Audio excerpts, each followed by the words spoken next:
Okay hello friends, இந்த video நம்ம third question from exercise 4.4 தான் ஸ்டார்ட் பண்ண போகிறோம். அதுக்கு முன்னாடி நான் லாஸ்ட் வீடியோ என்ன பார்த்தோம்னு சொல்லுங்கள். ஸோ லாஸ்ட் வீடியோவில் நம்ம இதான் பார்த்தோம். எக்ஸசைஸ் 4.4ல ஃபர்ஸ்ட் ரெண்டு கொஸ்டின் முடிச்சிட்டோம். ஸோ அந்த வீடியோ பார்க்கலாம். அந்த வீடியோ பார்த்துட்டு இன்னைக்கு வீடியோ வாங்க. ஸோ இன்னைக்கு வீடியோ நான் ஸ்டார்ட் பண்ணுறேன். Name the following angles as shown இந்த ஃபிகர். இப்போ நான் ஆக்சுவலாக இந்த ஃபிகர் இங்கே வரைஞ்சிருக்கேன். அதே ஃபிகர் தான் நான் இங்கே வரைஞ்சிருக்கேன். ஆங்கிள்ஸ் மட்டும் மார்க் பண்ணல. ஸோ இப்போ ஆங்கிள்ஸ் நான் மார்க் பண்ண போகிறேன். ஸோ ஒயிட் கலர் எடுத்துக்கிறேன். ஸோ இந்த ஆங்கிள் தான் டிபிசி. பேசிக்காக இந்த கிரீன் ஆரோக்கும் எல்லோ ஆரோக்கும் நடுவில் இருக்கிற ஆங்கிள் தான் angle DBC, which is nothing but angle one. இங்கே கொடுத்துருக்கான். ஸோ ஆங்கிள் ஒன் இதான். இப்போ அடுத்த ஆங்கிள் நேம் பண்ணலாம். ஆங்கிள் டூ என்னதுன்னா ஆங்கிள் இபிடி. இந்த ஆங்கிள் தான் இபிடி. ஸோ ஆங்கிள் இபிடி, அதாவது ஆரஞ்சுக்கும் கிரீனுக்கும் நடுவில் இருக்கிறது தான் EBD is nothing but angle two. EBD EBD ஓகேவா. இந்த ஆங்கிள் தான் இபிடி. வெர்டெக்ஸ் பி தான், எல்லாத்துக்குமே வெர்டெக்ஸ் பி தான். ஸோ இபிடி தான் ஆங்கிள் டூ. இப்போ லாஸ்ட் ஆங்கிள் ஆங்கிள் த்ரீ வந்து ABE. ABE. So angle three is nothing but angle ABE or இபிஏன்னு சொல்லலாம், எப்படி வேணாலும் சொல்லலாம். ஸோ இதான் ஆங்கிள் த்ரீ. ப்ளூக்கும் ஆரஞ்சுக்கும் நடுவில் இருக்கிறது தான் ஆங்கிள் த்ரீ. ஸோ இப்போ இதெல்லாம் எழுத போறேன்னா first angle angle one equal to angle DBC. Angle DBC. Angle two equal to angle EBD. Angle EBD. EBD. Angle three equal to angle ABE. ABE இந்த angle தான் angle three. Angle ABE. இப்போ முக்கியமான இதுதான் angle one. இப்போ angle நேமிங்லாம் நான் பழைய எக்ஸசைஸ்ல கொடுத்துருக்கேன். அந்த வீடியோ பார்க்கலாம். அந்த வீடியோ பார்த்துருங்க, என் சேனல்ல இருக்கும். இப்போ எந்த வீடியோன்னு நான் எக்ஸாக்டாக சொல்லிடுறேன். ஆங்கிள் நேமிங் நான் எப்படி பண்ணணும்னு கொடுத்துருக்கேன். பேசிக் ஆங்கிள்ஸ் பற்றி நான் ஒரு இன்ட்ரோ மாதிரி கொடுத்துட்டு நேமிங் கொடுத்துருந்தேன். எனக்கு இதான் இதெல்லாம் தான் இந்த ஸ்லைட்ஸ்லாம் நான் வச்சிருக்கேன் பார்த்தீங்களா. ஸோ பேசிக்காக நான் இதுலலாம் ஆங்கிள் பற்றி எக்ஸ்பிளைன் பண்ணியிருந்தேன். ஆங்கிள்ஸ்லாம் என்ன, பேசிக்காக ஆங்கிள் நேமிங்கும் எப்படி பண்ணணும்னு எக்ஸ்பிளைன் பண்ணியிருந்தேன். ஸோ அந்த வீடியோஸ்லாம் பார்த்தீங்கன்னா இன்னும் பெட்டராக ஐடியா கிடைக்கும். ஸோ இப்போ இன்னைக்கு வீடியோக்கு வந்துடுறேன். இன்னைக்கு வீடியோ எங்கே இருக்கு? இங்கே இருக்கு. Okay. So angle one two three mark பண்ணியாச்சு நம்ம. DBC EBD AB. ஸோ இப்போ ஆங்கிள் ஒன் பிளஸ் டூனா இந்த ஆங்கிள் தான் கேட்குறான். ஸோ ஒன் பிளஸ் டூனா பேசிக்காக இந்த மொத்த ஆங்கிள் கேட்குறான். இதான் கேட்குறான். ஒன் இதான் ஆங்கிள் டூ, இதான் ஆங்கிள் ஒன். ரெண்டுத்தையும் ஆட் பண்ணிங்கன்னா இந்த ஃபுல் ஆங்கிள் கிடச்சிரும் உங்களுக்கு. ஸோ இங்கேயும் நான் காமிக்கிறாங்க. ஸோ இது ஆங்கிள் ஒன், இது ஆங்கிள் ஒன், இது ஆங்கிள் டூ. இது ரெண்டுத்தையும் ஆட் பண்ணி சொல்கிறான். ஆங்கிள் ஒன் பிளஸ் டூனா இதான் இந்த பெரிய எல்லோ ஆர்க்கு தான். ஸோ இபிசி வரும். இபிசி பேசிக்காக இந்த கிரீன் ஆரோவை மறந்துடுங்க. பேசிக்காக if you forget this green ஆரோனா, இப்படி மறந்துட்டீங்கன்னா சப்போஸ் லெட்ஸே குட்டியை இதை வச்சு அழிச்சிடுறாங்க. இதை மறந்துட்டீங்கன்னு வச்சுக்கோங்களேன். இதை மறந்துட்டீங்கன்னு இப்போ வச்சுக்கலாமே. இந்த என்டையர் ஆங்கிள் தான் ஆங்கிள் இபிஇ பேசிக்கா. இது அவ்வளோதான்.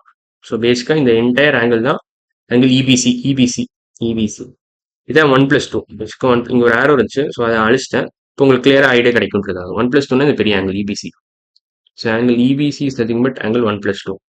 ஸோ அதையும் எழுதிடுறீங்க. Angle EBC is nothing but angle one plus two.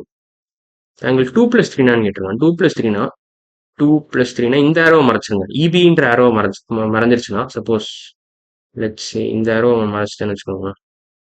இந்த ஆரோவையே நான் மறைச்சிட்டேன்னா உங்களுக்கு டூ பிளஸ் த்ரீ கிடைக்கும். பேசிக்காக இப்போ ஆங்கிள் ஒன்னு நான் எழுதணும். ஸோ இந்த ஆரோ இருக்கட்டும்.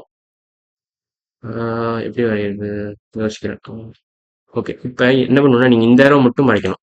இப்போ க்ரீன் இருக்கலாம், எல்லோ ஆரஞ்சு மட்டும் மறைச்சிட்டா போதும். ஸோ ஆரஞ்சு மட்டும் நான் மறைச்சிட்றேன். ஸோ ஆரஞ்சு மட்டும் மறைஞ்சிட்டா இப்படி இருக்கும். கிட்டத்தட்ட இப்படி இருக்கும். கரெக்டாக இருக்கும். ஓகே. கிட்டத்தட்ட அப்படிதான் உங்களுக்கு ஐடியா தெரிஞ்சிருக்கும்னு நினைக்கிறேன். பேசிக்காக இந்த இபின்ற ஆரோ மறந்துடுங்க. ஆங்கிள் ஏபிடி தான் angle two plus three. Angle ABD. Angle ABD. APD.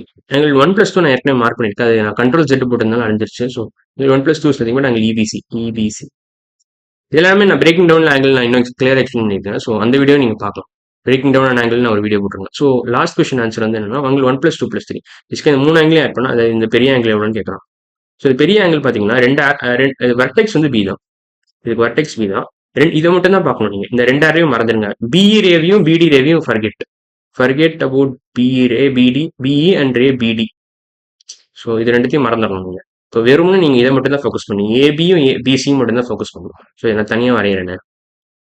தனியாக வரைஞ்சா பார்க்க இப்படி இருக்கும். கிட்டத்தட்ட பி இங்கே இருக்கு, ஏபி இங்கே இருக்கு, ஏபி பிசி அவ்வளோதான். பிசி அவ்வளோதான். ஸோ இந்த பெரிய ஆங்கிள் என்னன்னு கேட்குறான்.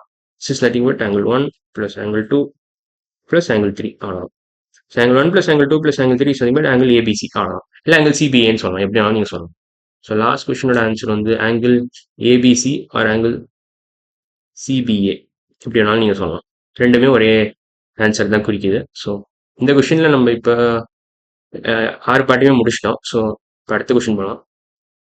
Measure the angles of given figures using protractor and identify the type of angle as acute, obtuse, right or straight.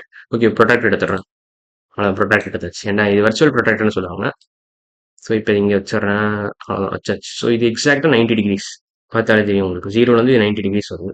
So இப்போ ப்ரொட்ராக்டர் ரிமூவ் பண்ணிட்டா இது 90ன்னு சொல்லலாம். இது ஆக்சுவலாக பார்த்தோன்னே சொல்லிடலாம். இப்போ ப்ரொட்ராக்டரே தேவையில்ல. இது பர்ஃபெக்டாக ஒரு எல் ஷேப்பில் இருக்குது. So this is 90 degrees. So right angle அவ்வளோ ரைட் ஆங்கிள். அடுத்த கொஷின் இந்த கொஷின் ஃபோர்த்தில் செகண்ட் பார்ட்டு மறுபடியும் இன்னொரு ப்ரொட்ராக்டர். ஸோ இப்போ இதையும் நான் பண்ண போகிறேன். ஸோ இதையும் கிட்ட கொண்டு வந்துக்கிறேன். அவ்வளோதான். ஓகே இப்போ இதுவும் பார்த்தீங்கன்னா 0 கரெக்டாக ஓகே அலைன் 60க்கும் 30க்கும் கரெக்டாக நடுவில் வருது. ஸோ 60க்கும் 30க்கும் நடுவில் வர ஆங்கிள் பேர் தான் 45 சொல்லுவாங்க. இந்த கரெக்டாக 60க்கும் 30க்கும் மிட் பாயிண்ட்னா 45 degrees. So this is an acute angle. 90யோட கம்மின்றதுனால அக்யூட் ஆங்கிள். நான் பேசிக்காக அந்த டெஃபினேஷன்ஸ்லாம் உங்களுக்கு தெரியும்னு நினைக்கிறேன். தெரியாட்டி என் சேனலில் நிறைய வீடியோஸ் இருக்கும் அதை பற்றி, அதை பார்த்துக்கலாம் நீங்கள். ஸோ இப்போ அடுத்த ஃபிகர் மறுபடியும் நான் இங்கே கொண்டு வரேன். இங்கே ஓகே வந்தாச்சு. ஸோ இப்போ இது 180 டிகிரிஸ் ஆக்சுவலாக. ஏன்னா இது ஒரு ஃபுல் ஹாஃப் டர்ன் வருது, ஹாஃப் சர்க்குலர் டர்ன் வரதுனால இது 180 டிகிரிஸ். இது பேர் ஸ்ட்ரெயிட் ஆங்கிள்னு சொல்லுவாங்க. ஸோ ஸ்ட்ரெயிட் ஆங்கிள், இதுக்கு பேர் ஸ்ட்ரெயிட் ஆங்கிள். ப்ரொட்ராக்டர் ரிமூவ் பண்ணிக்கிறேன். 180 டிகிரிஸ்ன்றதுனால it's called straight angle. Straight and ஃபுல்லாக இல்லை, இப்போ ஷார்ட்டாக எஸ்டின்னு நினைக்கிறேன். So 180 degrees. Last one this is definitely obtuse angle. ஏன் சொல்கிறேன்னா சப்போஸ் நீங்கள் இப்படி இருக்குன்னு வச்சுக்கோங்க, இங்கே ஒரு ரே வரையலாம். இங்கே பர்ஃபெக்டாக எல் ஷேப்பில் இப்படி இருக்கும். இதுதான் 90யோட கொஞ்சம் அதிகமாக இருக்கு. So this is obtuse. So since it is slightly more then 90, இது ஒரு குட்டி ஆங்கிள் நீங்கள் வரையலாம். ஸோ இது 90 டிகிரிஸ், இது 90, இது கொஞ்சோண்டு குட்டி angle. So this is an acute angle, பார்த்தாலே தெரியுது. So 90 + small angle is nothing but obtuse. But எதுக்கு நான் ப்ரொட்ராக்டர் வச்சு மெஷர் பண்ணிடுறேன். ஸோ ப்ரொட்ராக்டர் எடுங்க, இங்கே ஸ்லைட் பண்ணுங்க கரெக்டாக. ஓகே அவ்வளோதான்.